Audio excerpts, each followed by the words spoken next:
You don't support Trump also. I would like to hear why you don't support Trump, so I could be a little educated on things that you don't support. You know what?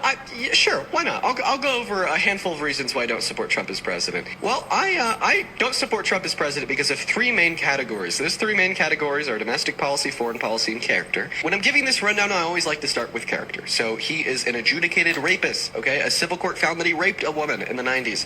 He is a 34-count felon. In 2005, in August, he went on Howard Stern's podcast and boasted about unconsensually barging into the dressing rooms of naked teen girls and naked women to look at them when they had no clothes on. And in the 90s, too, he turned around and sexualized a 10-year-old girl, saying that he'd be dating her in 10 years. He's also hit on his own daughter, agreeing with Howard Stern, calling her a hot piece of ass, saying that he would be dating her if she wasn't his daughter. And he's also cheated on all three of his wives, one with a porn star, and that's on top of being best friends with Epstein in the 90s and sending him letters with the depiction of the outline of the naked body of a woman or girl in the statement, "May every new day be a new wonderful secret."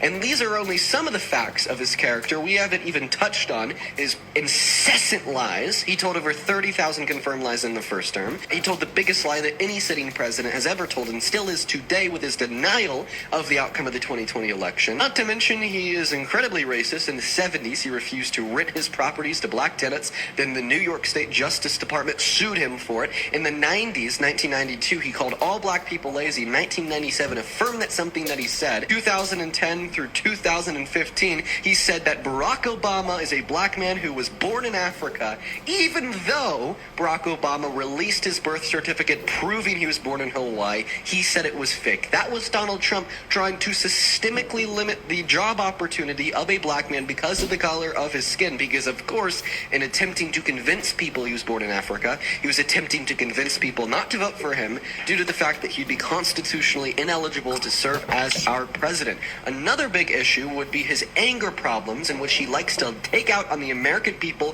through authoritarianism. He was so angry when he lost the 2020 election that he launched his fake elector scheme, where when Biden won the 7 key swing states to win the vote, he then sent fake slates of electors to those states with fake votes from those states saying he won those states, and then he directed them to send those fake votes back to Congress, and then he attempted to persuade his vice president, Mike Pence, into certifying them as real. Now, not only has Donald Trump testified about this scheme in front of Congress and in front of SCOTUS, saying that yes, this is something he did, but it was an official act of his presidency, but we've also heard testimony from Mike Pence saying that, well, Donald Trump was asking to place him above the Constitution. This also doesn't account